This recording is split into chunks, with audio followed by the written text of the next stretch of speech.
is up, everyone, and welcome to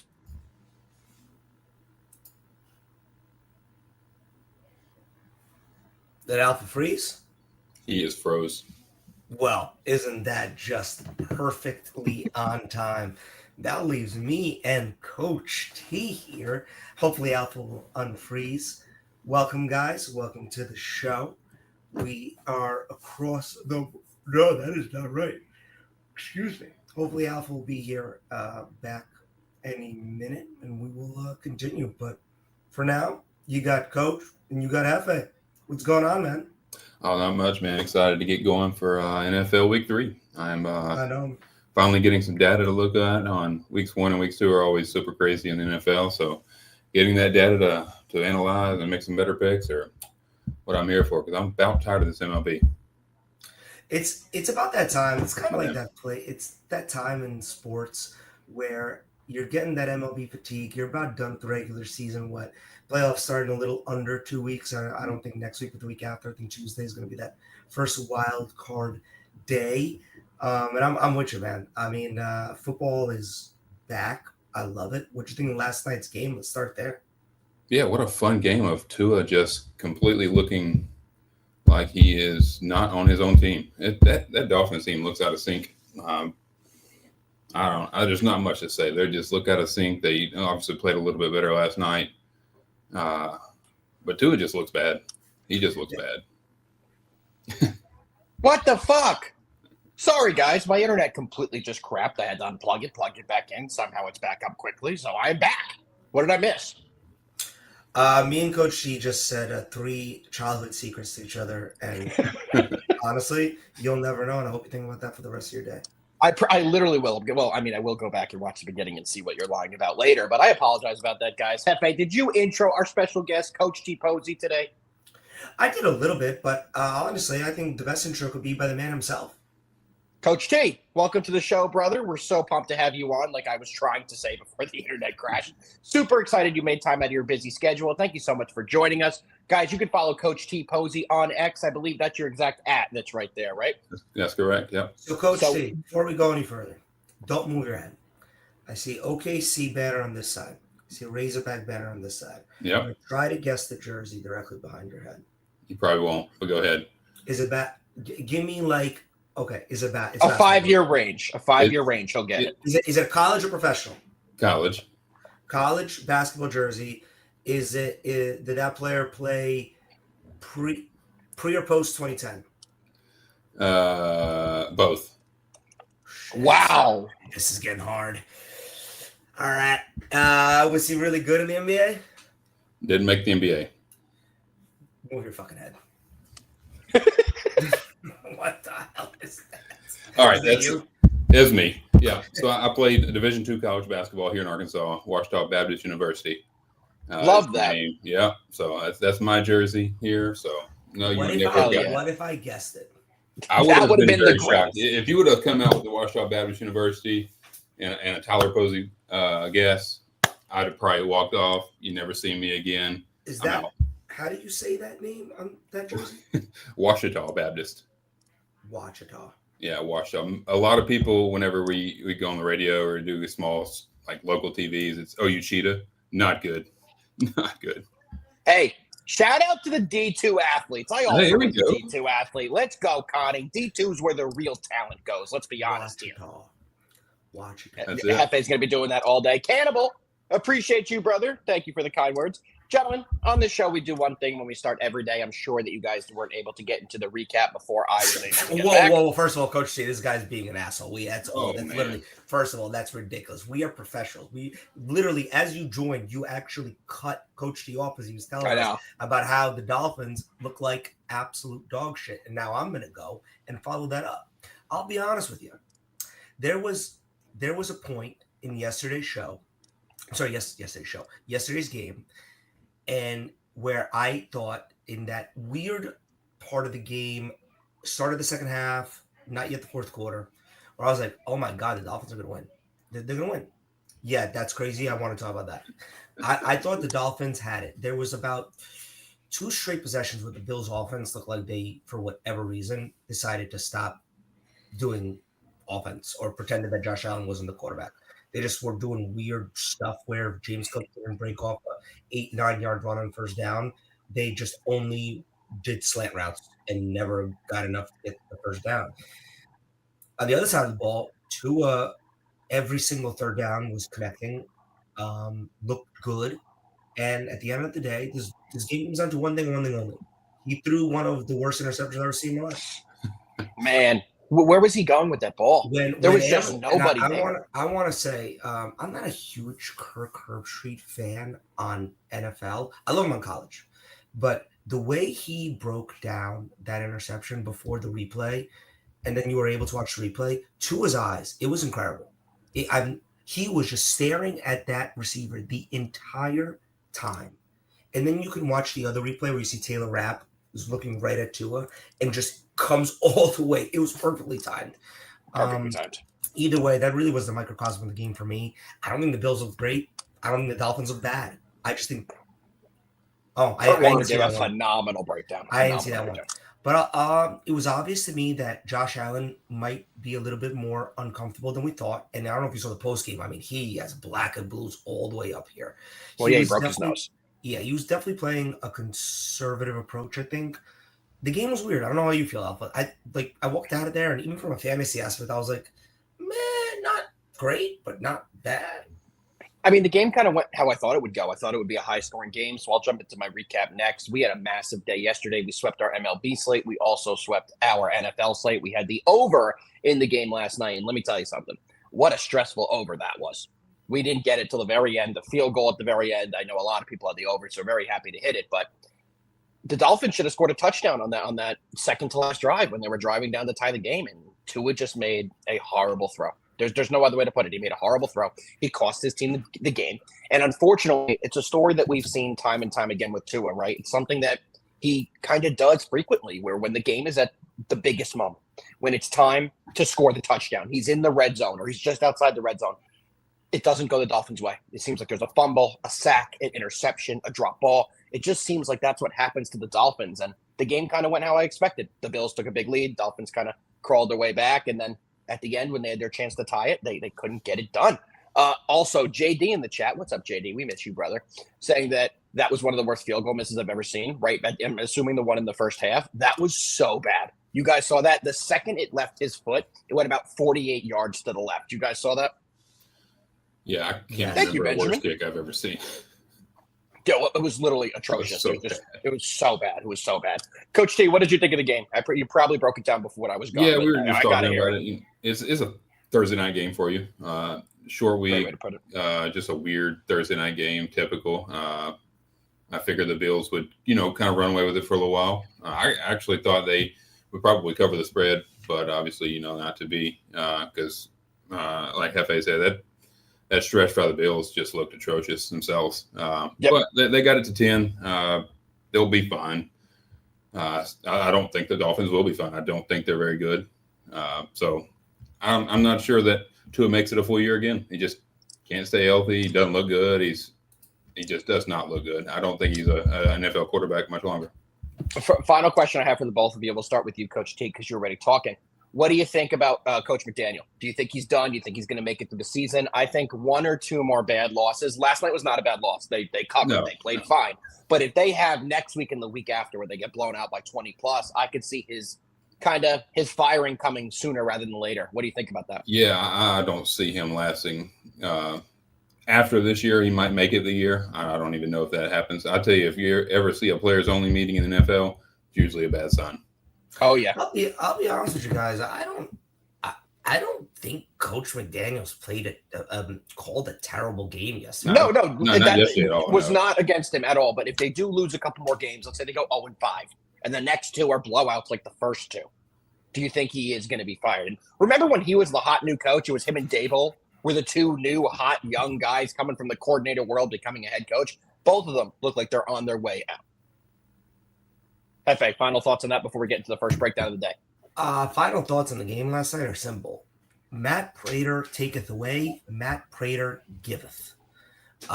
Thank you, Matt. Thank you, Matthew. Thank you to your wife. Thank you to your lovely family. Because without you, I wouldn't have slept last night. because all I would have been thinking about is your missed field goal. Instead, I'm thanking you for your made field goal because we hit our over. Thank you, Lord Jesus. Holy crap.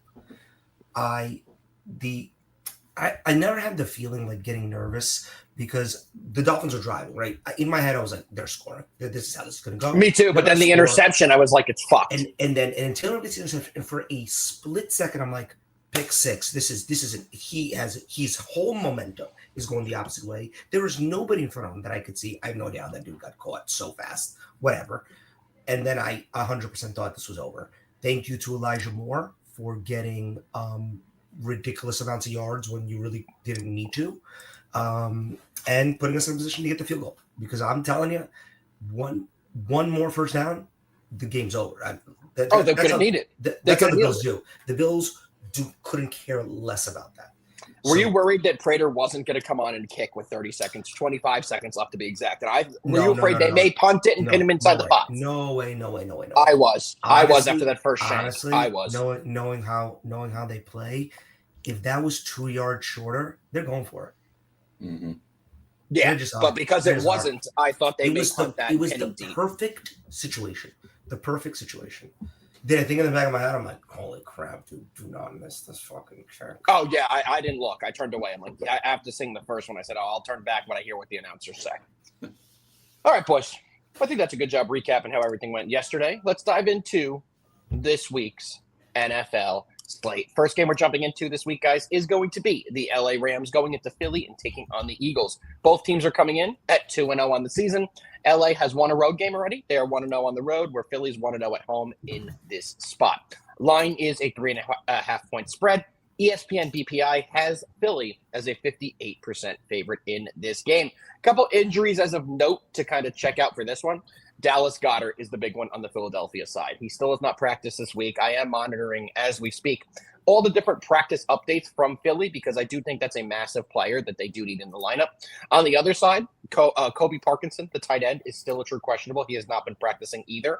Braden Fisk, one of their very good defensive ends, he's questionable. And then Witherspoon and Thomas, their starting corner and a starting linebacker, are both on IR, not going to be in this game. All that being said, Jefe, we're going to kick it over to you. This is a 1 o'clock Eastern first kickoff in Philadelphia. We got the Rams, we got the Eagles rematch of the playoff matchup from last year. What do you got?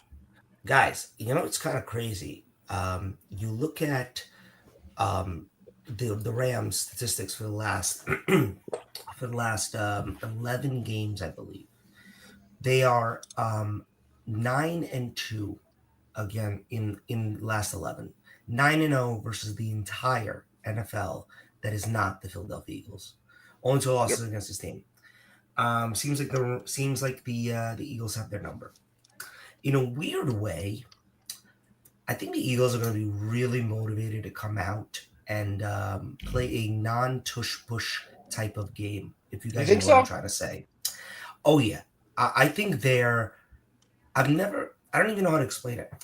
I think their thought process is, do people think we just won a Super Bowl and are 2-0 and won all these games last year because of this stupid play, the tush-push? No, we won because of XYZ, all that stuff. And I think that kind of bodes really well for Philly at home as well. This line is perfect. It's exactly where I think I need it to be. It gives you the exact amount of points to feel comfortable taking the Rams. I'm going the opposite side. I'm taking Philly here, -3.5. Honestly, I think they got to prove it to themselves. Can Jalen Hurts throw a ball over 10 yards, please? Like that's my twice all year. That's my first thing, please. The Rams have looked good, but who did they beat last week? Is it Titans and Texans? No. Yeah. Titans and Texans? I believe so. That's 2 teams that they've played. Congrats on being 2-0 in your preseason, buddy. Like, okay. What do you think the spread? What do you think the spread is in this game? Not the actual spread. What do you think the betting percentages is? Where do you think the public is betting on this game? I just pull it up. I have to assume Rams. 54% are on the Eagles +3.5. 46% are on the Rams plus the +3.5. Sorry, Eagles have 54% on -3.5. But the money line is. But the money line. Setsy's comment right there. I used to really care about this until you just realize these players are flying in floating hotels. Yeah, literally. And they're staying in the best hotels in the world when they arrive to their to their away destinations. There's no travel fatigue, in my opinion, here, and there's no really I don't believe in that early AM start nonsense. I don't know about you guys. Like, I don't care if you're a West Coast team and so your body clock's at 10 a.m. I don't, not anymore. I used to as well, but as you said, with the way they do the travel now and with how early they get to the city they're playing in, I don't think it's a massive deal. I really don't. If anything, I care more about that in college football because you're dealing with Yes. younger kids who Yes. you don't know. These kids might have had a fucking banger last night, you know? Exactly. You just don't know sometimes. So I'm with you 1,000%. I definitely look more into that in college, but in the NFL, I don't really think it's a huge deal. Coach T, what are your thoughts?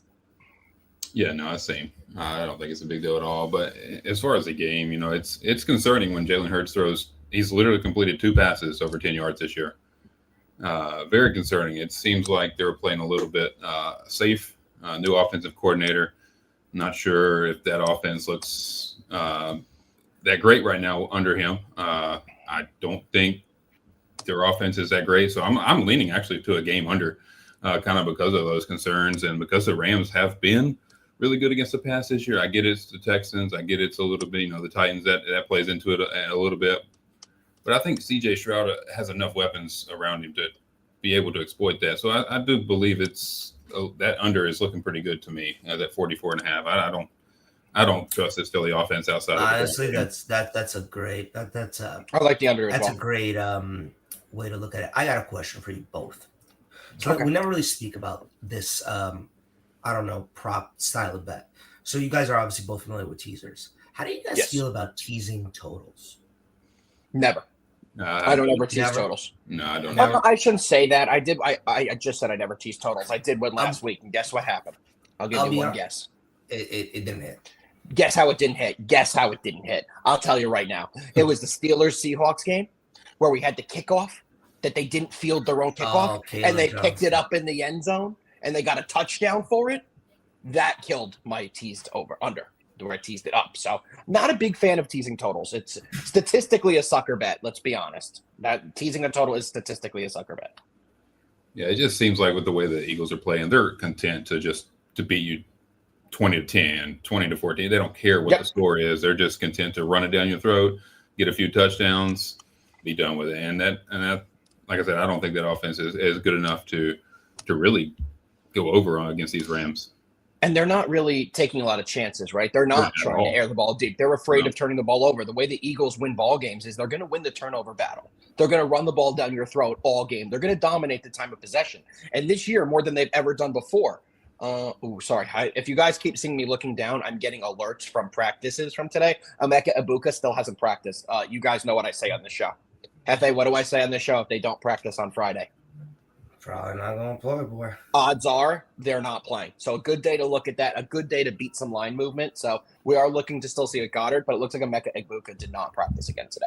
Back to the specific game. Coach T, I agree with you 1,000%. I have a different angle on playing on it, though, but I do think this one stays close, and I do think it's going to be a low-scoring game. I'm all over the Rams in this spot. The Rams are a very good team, and people do not give them a lot of credit, and I think that's going to change very soon. Their defense is legit. And their offense provides enough to where they can win ball games. Matthew Stafford still can do enough to keep this team in games and to win ball games, and he does limit his turnovers. On the other side, like we just talked about, the Eagles aren't taking risks. Their game plan is going to be dominate the time of possession, run the ball, and keep the ball out of Matthew Stafford's hands. And I think they will be able to do that. But I still think that the Rams are going to be able to keep up in the scoring department. I think the Eagles will have trouble getting the ball in the end zone. We may see a lot of field goals in this game. And because I think it's like that, I'm definitely going to be on the Rams. Plus the 3.5, it's going to be a VIP play for me. And like I said, I do think this one stays extremely close. Let's go over to the comments and see what our commenters are saying. David says Eagles game has underwritten all over it. We love what you're saying there, David. We agree with that. Pick 'em, Nick. A frequent guest on the show. We appreciate you tuning in, Nick, says the Rams struggles against teams that can run the ball. Yes, they definitely can, but I do think they'll be able to keep this one under control. I don't think the Eagles will be able to run all day on them. Connie likes the Rams to win outright. I don't mind that. I could definitely see that happening. Does anybody feel like the Eagles are the same team as last year? Like when you look at this team and you watch them play, it's not the same feeling you get from last year, right? When you watch that Eagles team play last year, they were clicking on all cylinders. They could run the ball for 250 yards a game. They could do the tush push anytime they wanted, and just seemed like they could score on every single possession. It does not feel that way this year. Jefe, what are your thoughts on that? It doesn't seem like it's the Eagles we've known for the last couple of years. And I know that's weird saying because they're undefeated, but it just doesn't feel the same. I felt the same way last year about them. I just did. The one thing I will say is that I was literally the next thing out of my mouth was about to be like, the one thing I will say is the defense does seem a little weaker, but they really never beat the brakes off anybody last year. They just methodically, kind of boringly won games, and that's their style, and they're not going to change it. I'll tell you one thing though. I remember they had that vote this offseason for the tush push. There's no way. There's no way that thing gets passed again. There's just I mean, no did you see that the NFL sent out another memo saying that the officials fucked it up and it should have been ruled? And I forgot who said fucking it. cares? I can't believe I'm about to give fucking Gene Blandino credit, but here I am. I think he was the one who said it and made a great point on last week's game, Chiefs Eagles. It's a play that the official literally cannot officiate. You can't see what's going on in those like trenches. You can't really even see where the ball is because the offensive linemen are so just ready for it to be snapped. It's impossible to know if Jalen Hurts' knee touched the ground before he jumped, or went under whatever to get that first down yardage. It's an impossible play to officiate. It's also extremely dangerous in terms of like the whole competition committee and, concussions and stuff like that. It's an extremely dangerous play for the offensive lineman. And at the end of the day, since when are you just allowed to push your own player from the back? I think that's the craziest part. I hate that. You remove that. If you remove the ability for like that, I'm honestly calling it reverse leverage. Like leverage is like on the kicking team when you jump over. This is like the reverse leverage penalty. You shouldn't be able to do that. And I think if you take that away, if you can't help your player, I'm honestly fine with that being the change to the rule. I agree, Connie, and I agree with you, Jefe. I think that they do need to change it. I mean, they just need to officiate it better. I'm tired of every week the NFL sending a memo to all 32 teams saying, "Oh, we messed up again with the Eagles tush push." Then you either have to figure out how to officiate it correctly or get it out of the game. I don't mind it being in the game, but they can't be lined up 2 yards past the ball. They can't be lined up even with the ball. It has to be done the right way. And if they can ensure that happens, I'm cool with it. They do it very well. But at the same time, they're not doing it legally. So in my opinion, they do need to figure a way to make this better because who the hell wants to read every Monday morning when Goodell sends that presser saying, "Oh, yeah, we missed it." I don't want to read that every week. Fix it. Figure it the fuck out because we're reading this every single week. Coach T, before we move on to the second game, anything else you want to add on this one? Do you have any props? Do you have anything you want to add on Eagles-Rams before we dive into Broncos-Chargers? Yeah, I'm on the Saquon over 19.5 rushing attempts. I think, like I said, I think the Eagles, they don't pass the ball very well. The Rams are allowing, very little passing yards so far, albeit easier competition. I think they feed Saquon. He went over this line 10 times last year in the regular season, went over it 3 out of the 4 in the postseason. I think 19.5 is a little bit too low. He's hit it once already this year. So I really like this 19.5 rushing attempt prop, especially at home. I think that's a 22, 23 carry type game. I think they try to run it down the throat. The Rams are middle of the breaking news. Rush defense. Breaking news. I've been saying it all week. Jaden Daniels officially ruled out for Sunday. Yeah. Not a doubtful anymore. He has officially been ruled out. So I'm going to get this tweeted out because we have to talk about that. We were not going to talk about that game, but obviously it's still going to be the Raiders at home. Okay, well, we'll talk about it. Jefe, I'm tweeting this out now, so intro it. Talk a little bit about it. We got the Commies, we got the Raiders, and now we have no Jaden Daniels. What do we got? Commies, Raiders. But I mean, I'll be honest with you. Marcus Mariota is somebody that for a one-game slot, I'm not really concerned about it. I kind of feel the same way that I do about Justin Fields, Tyrod Taylor. It's a downgrade, but in terms of stylistic play, it's kind of the same style. He's not gonna sling it like Jaden does. So I do think in terms of the Raiders, they can kind of look to maybe more so press the box and try to get Bill Krosky stopped. And who the hell is the Commander's second running back? Is it Chris Rodriguez? No way. McNick. They got McNichols in there. They got Chris McNichols. Rodriguez. Yeah. Anyway, not too powerful here. Mariota's going to have to rely on Debo in that kind of weird running back wide receiver slot. Terry's got to wake up, like legitimately wake up. Like, hello, it's week 3, buddy. And Old Reliable, who's probably been their best offensive player, Zach Ertz, two games, 2 touchdowns, coming alive. It's insane. How gotta old be is there. he now? Gotta be there for Mariota. This is a perfect matchup, I think, for the Commanders with the Raiders. Kami's got to do what they can to not let Genti have his first big game. And I think they still win this. I don't like. Lines moved to 3. It went from 4 to 3. Only went down a point. I do believe that's because it's kind of been genuinely expected that this was going to happen. Running to take the Raiders. Like I'm just not. It's moving. It's moving. If you like the Raiders, take it now. It's moving. I'm officially. This may be a bit of a surprise because I've talked about it all week. This is something we want to monitor. The Commanders are now a play. That they just are. They went from a 4-point favorite to now they're a flat 2. If I can get their money line at a -120, which it looks like it's moving towards, that's exactly what I'm taking. I will absolutely take the Commanders on the money line. I don't think you're gonna get that. It's down to a -130. It's at -130. Only 10 cents about? away. I'm on FanDuel currently. Pull up FanDuel. They're now a -123. -123 on FanDuel and a flat 2 line. So the line with this news is currently moving. People are hammering the Raiders right now. I would wait just a little bit longer, and I would take the Commanders. I think that's a great value. I can be honest with you. If you like the Raiders are staying at +135 on DraftKings right now. Right now on FanDuel, they are +105. Huge disparity. This is why you guys have to line shop and have multiple books. Coach T, we just got a ton of information. What do you like about this game? What are you thinking? No, I'm still with the Commanders. I don't trust the Raiders. They have not looked all that good. Like I said, Mariota has been more than serviceable in pickup situations like this. So this Commanders line is looking more enticing as this line moves. I just think it's a little bit too much of a knee-jerk reaction by the population. So I'm going to take those Commanders at that -2 rate. I kind of think you have to take it now. I think you kind of have to take it now because you get the knee-jerk reaction of the other side of it, and it's looking really good for the Commanders. So yeah. Yeah, no, right now is when I would take it, guys. It's a -120 line on FanDuel, like I said, and it's moving. Maybe even wait a little bit longer. It keeps moving towards the Raiders right now, so maybe wait within an hour. But I would definitely take it.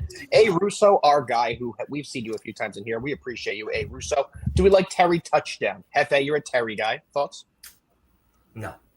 I'll odds? be honest with you right now. I'll tell you right now who I'm taking to score a touchdown. I just got to pull it up, and you already know who I'm taking for my 2-buy. I'm taking him to score 2. Who do you think I'm going to take before I pull it up? I'll tell you the odds. No.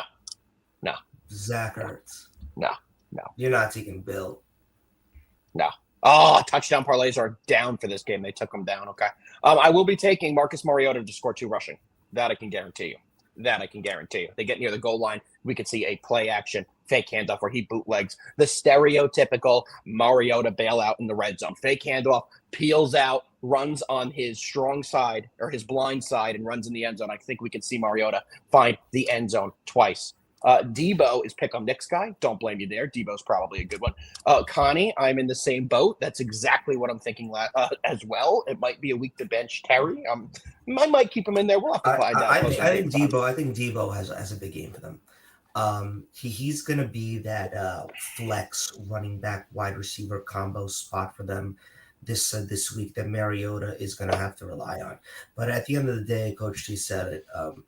Mariota, of course, he's a downgrade from Jaden Daniels, but extremely serviceable. He is not going to get rattled. This game is at home, right? So, a perfect situation for a bad situation.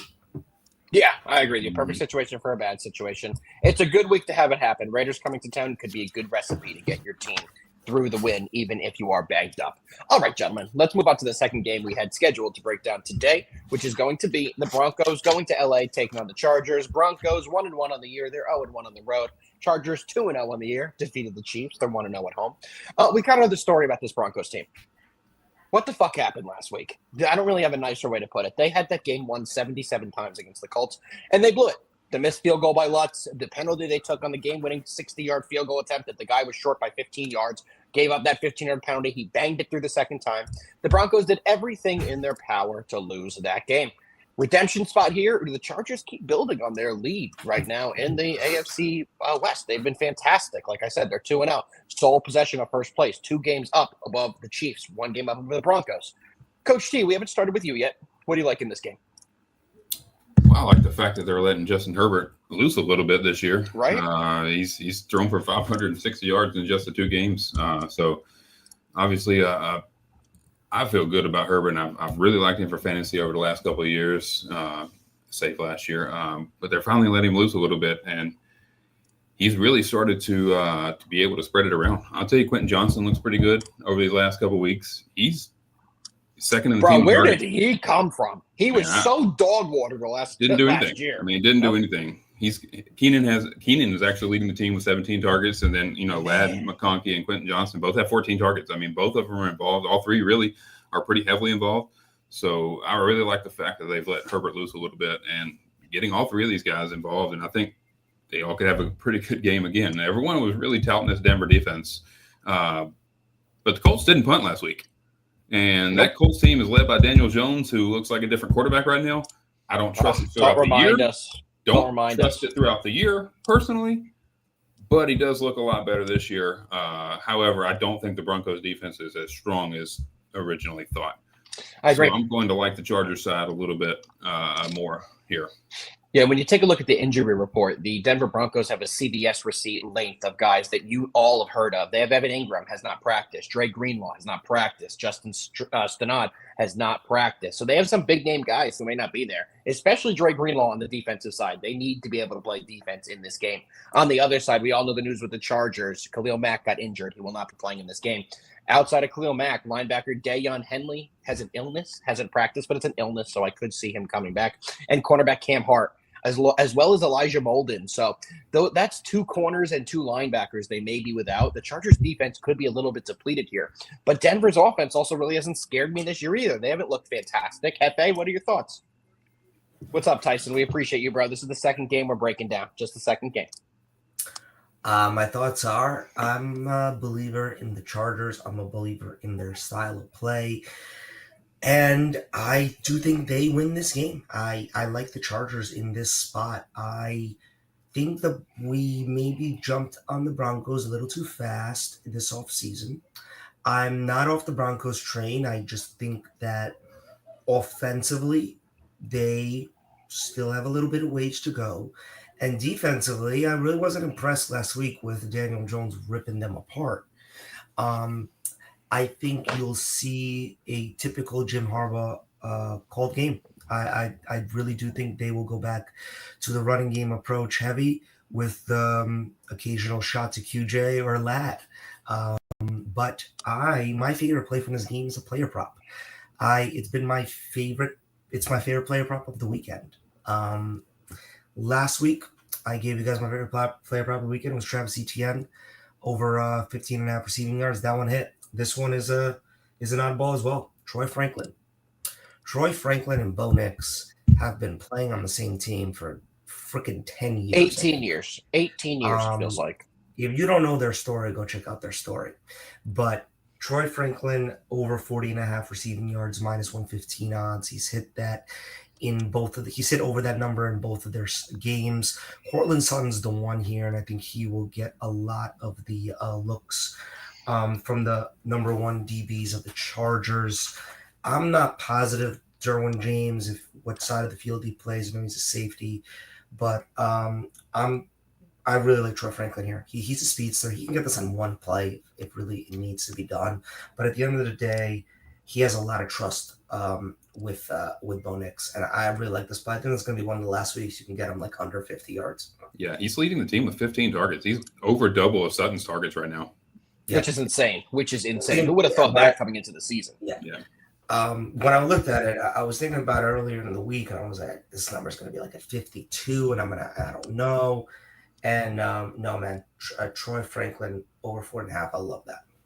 I like it as well. I have a player prop in this game, and I have a regular pick as well in this one, a side, if you will. I am all over the Chargers on the -2.5. The Chargers are the significantly better team, and they're significantly better coached. On both sides of the ball, I'm more confident in the Chargers. What I've seen from them early on this season is that they have taken the next step under Coach Jim Harbaugh. Justin Herbert has taken the next step, and he's finally got reins of the offense, as Coach T has said. He's finally being allowed to play the way that he needs to be allowed to play, and this team has added a lot of nice pieces. So for me, I'm definitely going to be on the Chargers -2.5. I also have a player prop in this game, and I'm taking the under on Omarion Hampton's rushing yards at 40.5. He's coming off a huge fumble at the end of the game last week. He could have cost them the spread in that one. It was a massive fumble when they already won the game, and he has not produced early on this year. In the red zone, Najee Harris has been getting the carries, and what's been working for this Chargers offense has been throwing the ball. They've been moving. The ball's only been moving on the offensive side when they're throwing the ball. That's the only way it's been working with them in the first 2 weeks. And Omarion Hampton, to me, has been a big disappointment. If you've had him in fantasy like I have, it took him like 9 minutes into the game to get his first carry. And Najee Harris was the one getting all the early carries. Then he get in the red zone, it was also Najee Harris. Then in the fourth quarter, Omarion Hampton gets brought in to close out the game. And on first down, he fumbles it away. Jim Harbaugh's not going to trust him in the big spots if he's fumbling. That's a big thing for Jim Harbaugh and many coaches. You can't be fumbling the ball in those situations. So for me, I think he's out of the circle of trust. I think Najee Harris is going to get the big carries in this game in the big spots. And I'm going to be taking under 40.5 for Omarion Hampton for my player prop in this one. Coach T or Jefe, anything from either of you before we move on to the next game of the day, which is my favorite breakdown of the week? Yeah, I'm all in the Quentin Johnston 9.5 fantasy score on PrizePicks. Love that. Feels a little low. He's been targeted pretty heavily, and he really just. What's his anytime?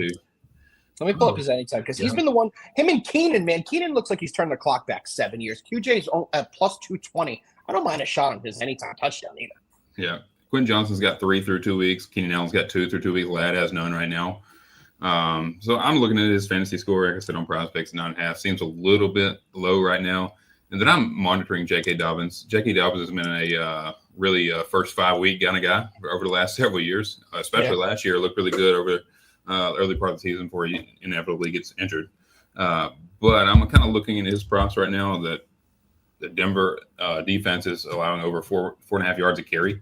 So Dobbins, rushing yards is at 50.5. I don't mind. And then a little redemption game for him, right? Yeah. Going up against the old team. Yeah, absolutely. And then his fantasy score on PrizePicks is just 10. So I'm really liking J.K. Dobbins this week. So love it. That's probably I can't decide if I'm going to go fantasy score or rushing yards, but I do like one or the other. I don't trust Bo Nix. And when you do make up your mind, your official play, where can the people out there come and find it? Because I'm sure you'll have it posted somewhere. It'll be right on X at Coach T Posey or my VIP plan at Tails Marketplace at Coach T Posey on the Tails Marketplace. Love that, guys. Take a moment right now. We're switching over. We're going to go to another game. But as we are, go follow Coach T Posey. It's a great time right now in the show to click out of the show, go follow Coach, and come back in here and watch the remainder of the show. Coach does a fantastic job, so make sure you show him some love. Thomas, question. What do you mean? You just commented Commanders. I'm not sure if you're reading back. We did break that down a little bit. I am going to be on the Commanders, but let us know what you mean by that question. All right, gentlemen. We're moving into my favorite breakdown of the weekend. And that's going to be the Dallas Cowboys going into Chicago, taking on the lowly Bears. Cowboys are coming in 1-1 off an absolutely thrilling game. Heartbreaking every Giants fan out there, including myself and Jefe, but that's how the cookie crumbles sometimes. This game has the Bears coming in 0-2. They got embarrassed last week. There's no other way to put it. That game against the Lions was pathetic. They gave out 52 points. They lost 52-21. Game before that, they made J.J. McCarthy look like an actual good quarterback, and we were proved that that wasn't the case yet last week. But they beat Minnesota as well, 27-24. The Cowboys' only loss this year was against those Eagles, and they played a fantastic game in week 1. It was 24-20. So to me, the Cowboys have looked good, and Dak Prescott looks like he's fully back. Doesn't look like he has any lingering issues from the injury, and he looks like he's playing some of the best ball of his career. All that being said, Jefe, I'm starting with you. We got the Cowboys. We got the fighting Caleb Williams Bears. What do you got? Well, I texted you this yesterday. This game contains my pick of the week in football. I'm looking at two teams. Bears maybe a little more desperate than the Cowboys, but still both out here with, needing a win. And I'm looking at two defenses that do nothing but give up passing touchdown after rushing touchdown after passing touchdown after rushing touchdown. I'm looking at the over, and I love it. I love it at 50.5. It's my favorite play here. I also like some props. I like Rome to score a touchdown. I think Javonte Williams can get back into the end zone as well, as he's been a focal point of that Cowboys offense through 2 games. I do think we get some points scored here. I know there might be some weather in play, but I really not concerned. I think even on the rushing attack, these two teams can score against one another's defense. Yeah, I'm with you there. My favorite play on this game, my favorite play of week 3 is going to be the Cowboys on the money line. They're the significantly better team. If you've watched the show this year or last year, you know how I feel about Caleb Williams. You know how I feel about the Bears. They're a frequent fade team for me. I'm not a big fan of Caleb Williams. I do not think he's a very good quarterback. I do think he's mid to lower pack in the NFL. And on the other side, you have the Dallas Cowboys, whose offense just went off. Their offense had an absolutely unbelievable performance. And if they're able to do anything remotely close to what they did in the second half against the Giants last week and in overtime, they'll have no problem winning this game by 20 points. This line's a little interesting to me because I thought the Cowboys would be an even bigger favorite, but they're not. I'm all over the Cowboys on the money line. I think they have a huge performance, like I said. A couple comments in here before we go over to Coach T. A. Russo is saying Rome is the real wide receiver 1 there. They need a quarterback before they can start figuring out who the receivers are because this guy's missing everyone. Connie thinks the Bears get it done. Connie, I'm going to respectfully disagree with you there. And Thomas is saying the Raiders are bait. I agree with you. That's why we are taking the Commanders on the money line at minus 125 right now. Coach T, got the Cowboys, got the Bears. What do you got? I got the Cowboys team total. I think we're all in alignment here. I know somebody mentioned the weather. It doesn't look maybe a little bit windy. It's kind of always windy there, I believe. I'm not sure there's a small, chance. You mean the Windy City? Yeah, it comes like that. Small chance of some rain, I guess. But I mean, I still really like the Cowboys team total. I think on my book, I don't know what it is on the big books. I don't have those, unfortunately, here in Arkansas. It's 25.5 for the team total for the Cowboys. The Bears hadn't stopped a soul. I mean, they're 6th most rushing yards allowed a game, 11th most passing yards allowed per game. So they're just kind of getting shredded in all facets of the game. And Dak's thrown for 546 yards, 2 touchdowns already. Javonte Williams has looked pretty good, 151 yards on the ground. 8 receptions for 43 yards in just 2 games. I really like Javonte here. I don't really like much on the Bears side of things, outside of Adunze a little bit. But if my official plays in this game are probably going to be Dallas's team total at 25.5 and a Javonte Williams fantasy score. I love that. Really like both of those. I'm monitoring Adunze's receptions line on PrizePicks. It's not been put up. I play predominantly on PrizePicks because of where I live. Yeah. If it's at 4.5, 5 on PrizePicks, I'm going to play both of those. I think right now they have a demon line at 5.5, which I don't hate, but I love the 4.5, the 5, depending on where that's going to be at on main books. Love it. And Connie, you brought up a great point. I was going to go over the injuries next, and the Bears also have a CBS receipt worth of guys on there, and most of them are from the defense. Kyler Gordon still hasn't been practicing cornerback. They're going to need him out there. TJ Edwards and DeMarco Jackson, both linebackers that they're going to need out there. And defensive end Grady Jarrett has a lingering knee issue, and he's still questionable as well. So they're going to be missing potentially a ton of guys. On the other side, the Cowboys are also missing some guys. Deron Bland is a true questionable. DeMarvion Overshown, who's an absolute dog, is out for this game. Cooper Beebe, the center, is out for this game. The other guys that are out are lower minor level guys that you guys won't care about. But there is some injuries for this Bears team that would really concern me on the defensive side. And we've seen how well this Cowboys offense has kind of maneuvered the first 2 weeks of the season, especially against that Giants team last week. So, Jefe, any other thoughts on this game? No. I'm good. I like the over. I like a Rome anytime. I like a Javonte anytime. Those are my 3 favorites. I also obviously like the Cowboys team total over.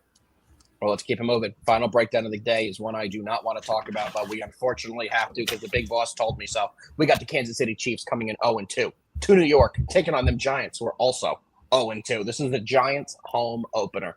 ESPN is giving Kansas City a 66% chance to win and the Giants a 34% chance to win. But I'm going to tell everyone right now, I'm not even going to kick it over to Jefe. I'm not even going to kick it over to Coach T.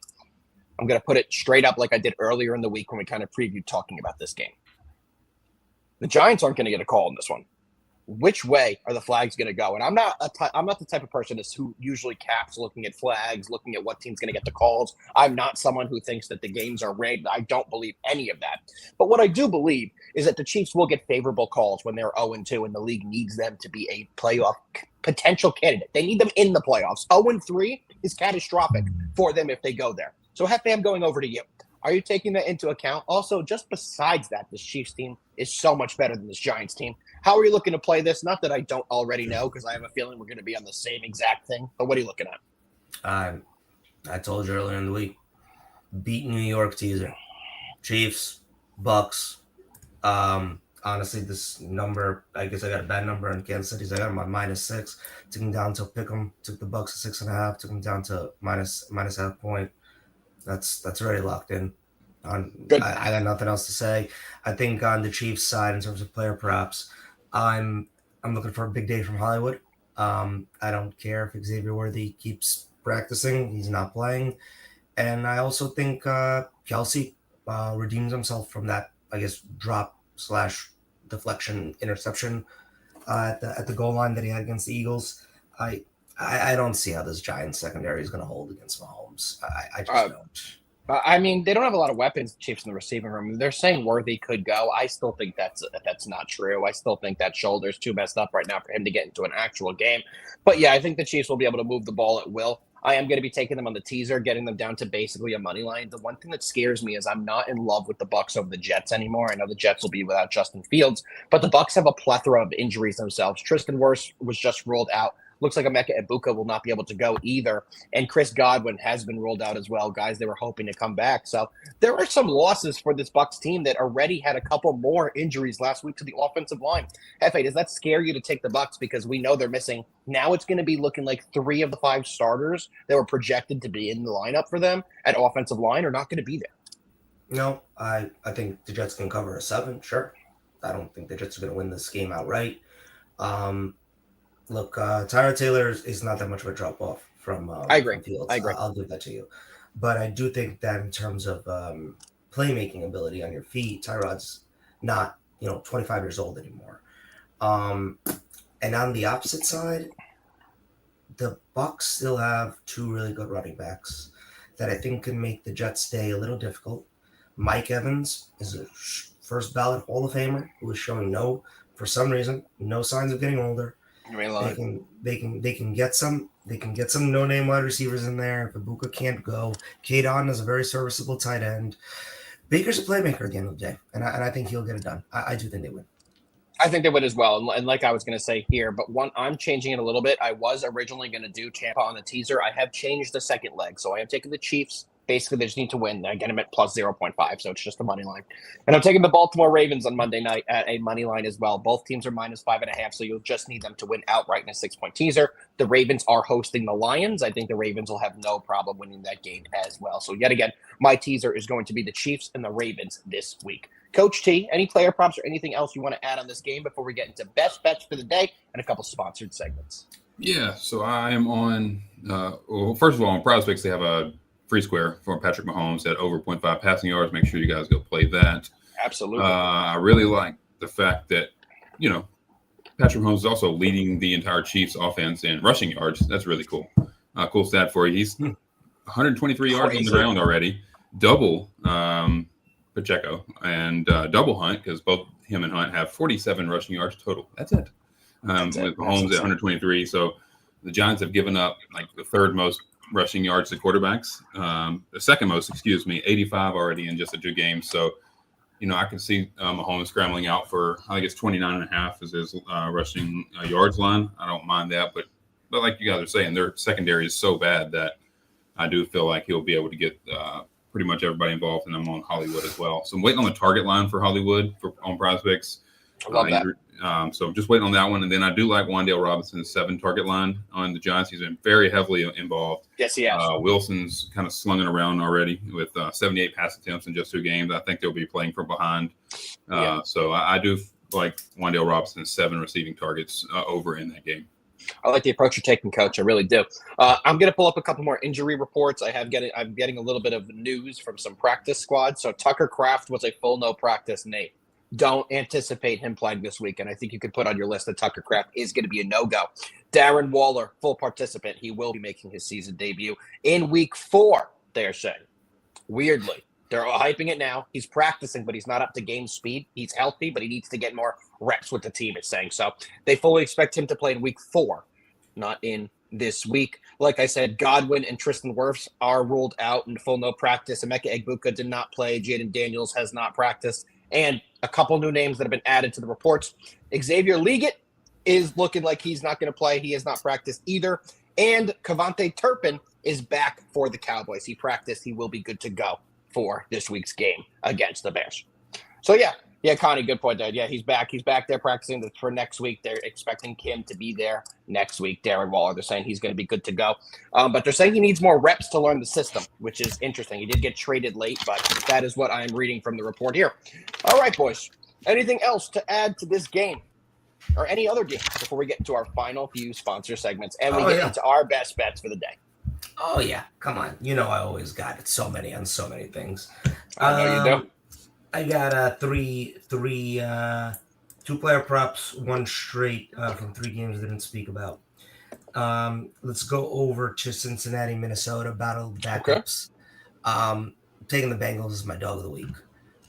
Browning hates Minnesota. They cut him. He played really well against them when he was in the same exact spot. I can't remember if it was last year or the year before. They're plus 135 on the road. I know Carson Wentz has been in this position, and he is a very good backup. But Browning has a lot of chemistry with this Bengals team. He's done this before with this team. Carson Wentz hasn't. He just joined Minnesota a few weeks ago. So I'm taking the backup with more chemistry with his wide receivers. Next, let's move to Seattle. And who is Seattle playing? The Saints. This is a tough one for the Saints. And I think Rattler hasn't looked that bad through 2 weeks. But this is definitely he's been fine. Defense. But this is definitely the best defense that he's faced. But that's not where I'm looking at. I'm going to Seattle. I'm going to the offense. I'm going to the wide receiver. I'm going to JSN. Guys, JSN is putting on a clinic over there in Seattle. Back-to-back games over 100 yards. He is over under 73.5. I'm taking it against a Saints secondary that I have very little respect for. I like that play a lot. And then lastly, I'm going to Jags-Texans. Game that I have no idea what's going to happen, but here's one thing that I know because I saw it on Monday Night Football. The Texans have a problem stopping the run. Yeah. They can't do it. And they have another problem. They can't protect C.J. Stroud either, but that's besides the point. Taking ETN over 55.5 rushing yards. I honestly wanted to find a Bishal 2 in line because I thought I can get a lot of value on that, but I don't see it. So I'm totally fine with taking the workhorse here in ETN over 55.5. I think this game will be close. I think ETN will be a part of the game plan. That's everything, but I do have one thing to ask you guys. Sure. So, Bucks, Chiefs, Packers, Seahawks, Falcons, all opened as touchdown favorites. For one reason or not, they're somewhere, the lines have moved. One of those is going to lose, guys. One of those teams is going to lose outright. I know it. Which one? Chiefs, Bucks, Falcons. Your big five. The Bucks versus the Jets, Chiefs versus the Giants, Packers versus the Browns, Seahawks versus the Saints, Falcons versus the Panthers. One of those 5 favorites is losing outright. Mm-hmm. I don't know which one. I kind of think the Panthers get it done at home against the Falcons. I kind of do. Wow. Hold on. Also, breaking news. I hope you listened to us early in the show, guys. When you were able to get the Commanders at a minus 120, they're back up to a minus 165. And that's where they're going to stay. That's why we suggested at the time to bet it immediately. On FanDuel, they're back up to a minus 165. The funny thing is the line really hasn't moved. It's still 2.5. It's still the same spread, but they moved the money line 40 cents. The other way. So hopefully you guys did listen. That's why we go over it the minute we get the news and do the instant reactions, because you're not going to get anything close to minus 120 until this game starts. That was your opportunity. Coach D put it perfectly. You now had everyone buying in on the Raiders. That was our moment. So if you missed it, you may have missed the opportunity to get a good price on the Commanders. Sorry, Jefe. No, I was done. I was just saying that out of those 5, I think the Falcons lose outright. That's the pick I would pick. I don't know if they do. The 2 that I would say are in danger would be the Buccaneers and the Falcons. I really do think that the Jets could win that game with all the injuries. Yep. That's right, David. FanDuel did move it. DK didn't move too much, but FanDuel did. We were going over it when we said it. So make sure you guys, that's why you guys have to have multiple books and you have to always be checking things because you get some really good opportunities to get a Commanders team that should definitely have been a minus 160, minus 165. You had an opportunity to get them at a 40-cent discount at minus 120. So that's why you tune into this show, guys. This is why we give you guys that information as soon as we can. We do our best to get you the best edges on every single game. Coach T, before we get into our player prop of the day, anything you have in any other games you want to go over? No, I think that's everything. I kind of looked over these main 4 games, got a couple of my best bets. I think although one of them was stolen. One of them was just stolen, but that's all right. We'll go over it. We'll go over it. No, wait. I wanna know. I wanna know. We'll get to it in best bets because that's the next segment. We'll get to it in best bets. So I'm going to share my screen here, guys. Next, what we go over every single day is going to be our HOF sponsored player prop of the day. Jefe, do we have it up on the screen? It is there, sir. Okay, what do you see at the top? What are we looking at here? What do I see at the top? What game are we looking at? First player, right at the top. That's the one we're going with. Right here. Right here. Are you kidding me or no? Do you see it? You gotta be kidding me. That would be star running back Antoine Raymond from the Rutgers Scarlet Knights that play tonight. Over 1.5 anytime touchdowns. In his last 3 games, he's hit that at 67%. In his last 5 games, he's hit that at 80%. He is going to be the bell cow in tonight's game against Iowa. Iowa, their strength is pass defense. Rutgers is going to need to run the ball here. And I do think Antoine Raymond could find the end zone, not just once, but twice. And you can currently get those odds at a plus 475 at BetMGM, which you can see right here. I'm sorry, Caesars, BetMGM. Which one is that? Can't tell by the logo. FAO, no. Which one is MGM? There you go. MGM. Got it right here. So you guys can see here, breaks it down by the book with the best price. And you can see here, they think it's a good price on FanDuel at plus 430, but you can get it at a plus 475 here. So make sure you guys take advantage of it. HOF app is a fantastic app, guys. We talk about it every single day on the show. What the HOF app does is they find edges and player props for you.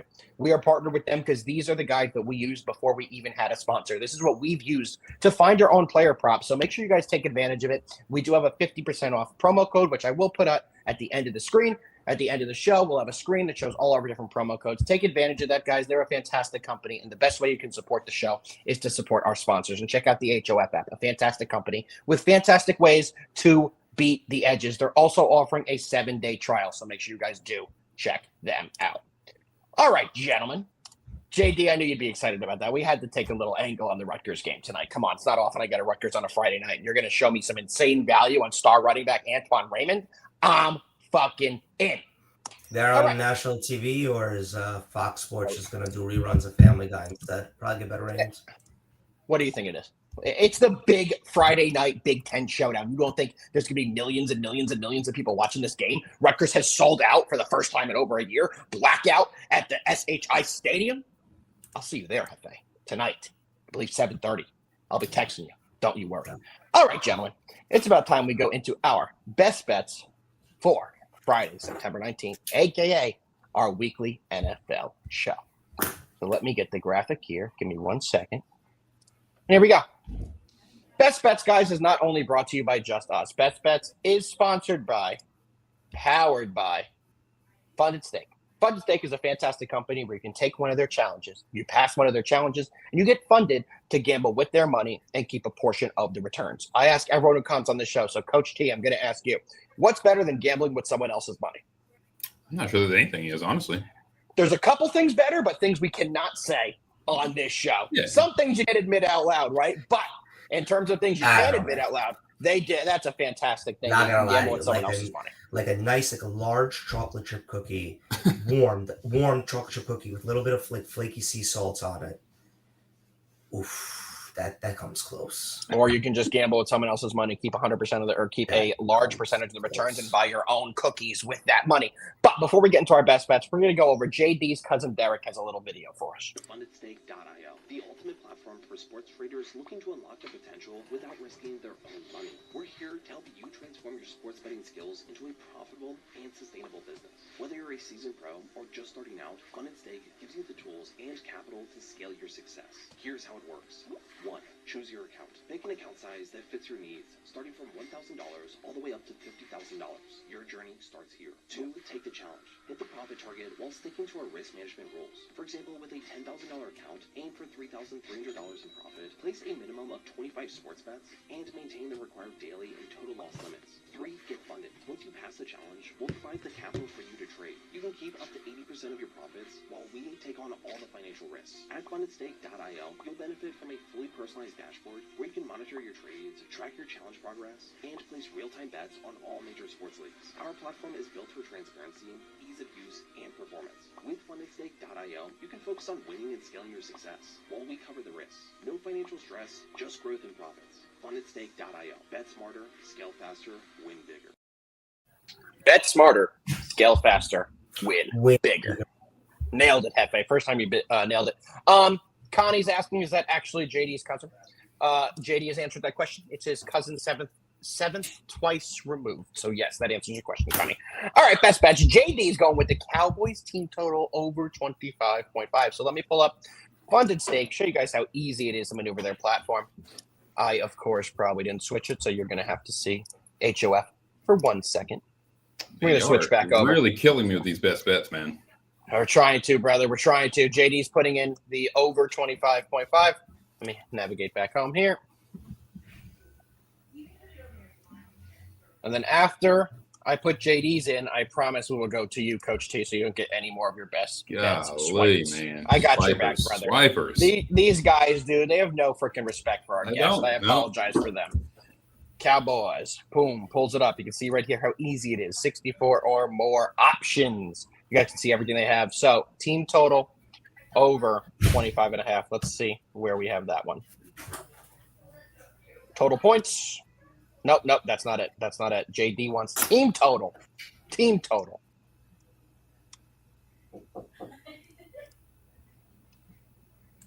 Odd or even. Here we go. Team total.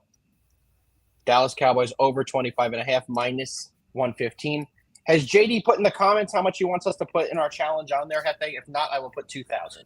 He said 7,000 of your money. Because what's better than gambling with somebody else's money? Nothing. I cannot see the screen of the show. So if he has put in a dollar amount, don't be an asshole and tell me what it is. He has not. Good, 2,000.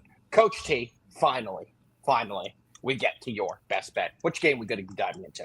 Well, let's go to the Houston game for my third best bet. However, my first bet was the Cowboys. I love that one. That was my 25.5. On the money line? No, the 25, the team total. I love that one. If you like it, if you want to make that your best bet, bro, we can put that in. No, I've got another. Right. We're good. And then we got I love the Travis Etienne play. That was my second. Oh, damn. You're welcome. I loved it. But now, since this has all been taken, I'm going to go to CJ Stroud over 20.5 rushing yards. The Texans can't protect this dude at all. He's running for his life all the time. He has hit this in 4 straight games twice already. He averaged. What number you want? I got it at 20.5. I got 18.5. How about that? Got to love that. Come on. I'll take that even better. Obviously. But yeah, he's not protected well at all. He's hit this in 2 straight. He averaged over 23 rushing yards a game last season. The Jaguars have given up 41 rushing yards in 2 games, 40 of them to Bryce Young in the first game, and only 1 to the Bengals quarterbacks last week, being Jake Browning. So not much of a threat last week, but give me CJ Stroud's rushing yard. It's just too low of a line right here. I think that, like I said, I don't think they protect him well. He's running for his life, and he's hit this in 4 straight games anyway. Hell yeah. He's been efficient on the ground. So, yeah, give me my third best bet in CJ Stroud right here. Got it locked in. Jefe, give me something. Well, I'm putting mine in, by the way. Everyone can see it. JD, I'm putting in for 2,500. There you go. Jefe, you're up. Cowboys money line. Troy Franklin of the Broncos, please. Broncos. Troy Franklin. And what are we going to look at for Mr. Franklin? Just start at 80 receiving yards and take the entire fucking ladder. No, so we're laddering this thing like crazy. We're not. No. I mean, I have it at 40.5 at minus 115. That's I got Can you see on the screen here? I got 39.5 minus 135 or Yeah. 42.5. Yeah, Which one do you like more? 39.5. That's a key number for me. I love that. Okay. Perfect. Key number. I'm glad it's a key number for you. Yeah. Guys, you can see how simple it is using this app, taking their challenges. They have so many different options and offerings. Funded Stake, I probably shouldn't say this. They're one of the few that actually own their website. A lot of the other companies rent their website from a company like Funded Stake. So everything they have on there, they've built up and they're able to put in. So Funded Stake's able to put in whatever bets they want. A lot of competitors can't do that. And there's so many different options you could do here. Remember, we hit that Emeka Ebuka last week for a huge plus money. So it's really cool that you could do props in your challenge. Make sure you guys check it out. If you like soccer, they have everything you could ever imagine. Whatever Paris 13 Atletico is, you can take them. Chateau Rio, whatever the hell that is, you can take them. We got Saint Chamond. Okay, we're going to do a whole day where we just come on here and try and pronounce these crazy team names. Oh, my God. That would be my favorite day. That would be a fun day. We will. But, guys, make sure you check out Funded Stake. They are fantastic. Gentlemen, we have a couple questions I've not seen in the comments for a while, so give me one moment here. Oh, my God, my computer's at 10%. We're fine. We're totally fine. Thomas is asking if we're on Green Bay. Jefe, I'll ask you. I'll start with you. What do you got? I like Green Bay in a teaser spot. They're in a secondary teaser for me with Seattle. I do like them here. But more than that, I think you could really, if you want to, the way that I'm looking at this game is I'm looking at Browns running backs. I'm looking at Crenshaw and Junkins, and I'm taking unders. I'm taking unders on every Browns running back. The Green Bay Packers through 2 games, I don't know if they've given up 50 rushing yards to a running back yet. They've been absolutely on fire on the defensive side. That's what I'm looking at in that game. I'm trying to see if we haven't spoken about any game. There is one game, guys, that I want to ask you guys about, just kind of spitball some games we haven't spoken about at all. Colts Titans. It's a game that I really don't know where I want to go. I have nothing on that. That is such a crapshoot, in my opinion. This is the game we find out if the Colts are for real, right? If the Colts show up and have a big win here, maybe I finally join the bandwagon. But I got to see him do it again. I just don't trust. Coach T, you said it earlier, too. I don't trust Daniel Jones. What do you think, Coach T? Yeah, I haven't looked much into this game because of the ugliness of the things I'm going to find. I don't trust Daniel Jones. I don't trust anything about the Titans. So until I dive more into this game, I don't really want to speak much into it. Because I don't know. I've seen the game, got scared, got ugly. I was out. So I'm going to wait till I do my full deep dive on every single game over the day tomorrow to figure out what I want to do with that game. But I don't know. That game is just ugly. I don't trust Daniel Jones and I don't trust Tennessee. So usually a bad combo for the game. Absolutely love it. And Connie, congratulations. Guys, Connie has passed the first level of the challenge with Funded Stake. Connie is on phase 2. On the way to getting fully funded. Congratulations, Connie. Keep it rolling. What about Niners cards? Last breakdown we'll do of the day. I'm going to keep it very short and sweet. Very short and sweet. Give me the Cardinals as a dog. Plus 2.5. I will be on that for my VIP. Jefe, I need a quick 6-second breakdown. That's it. I believe best play in here is Kyler Murray rush yards. Okay. I like that. I like it. Coach T. This dude just reads my mind. I swear to goodness. I was going to say Kyler Murray rush yards. I cannot. This is unreal. Coach T, you know what you're going to have to do? You want to hold hands to the screen? Let's do it. You know what you guys need to do? You need to send him your game-worn D2, however the hell you said that school's name.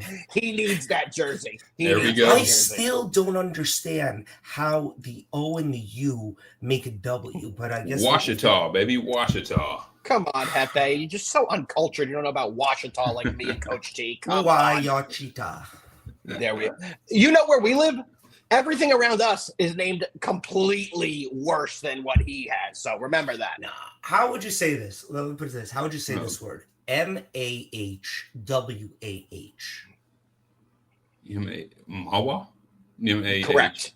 Mawa. Yeah. Correct. Wow. Most people get that wrong. Every town near us is named after an Indian tribe or a reservation, whatever it is. I'm from Arkansas. Yeah, he knows the H's are silent. That's the thing. See, he knows what he's doing. He's a veteran there. Okay. Well, Coach T, it's been an absolute blast having you on. You've been absolutely fantastic. You've had some great analysis. Also, you're fantastic just being on with the boys. So, that shirt you're wearing is pretty cool. Do you have any information for the people where they can maybe get something like that? Love this brand. This is one of my really good friends started a new golf apparel company. It's called Foul Play Golf. You go to foulplaygolf.com. I love that. We are dropping a new line here in the next couple of days with a couple of new polos. And in a couple of weeks, we'll be dropping some quarter zips, some hoodie zips, some different things there. If you use code POSY, you get a 25% off on all your orders.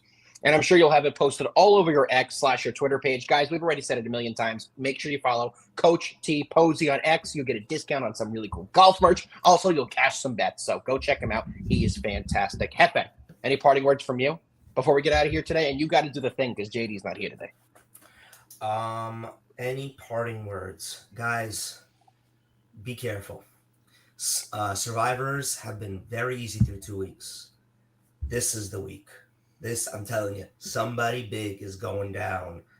Think carefully about picking your survivors. Other than that, I will end this show, end this beautiful, bountiful week by saying, let's fucking win. Let's fucking win. Go follow Coach T Posey, and we will see you guys Monday. Same time, same place. Peace out, everybody. Giants obviously going to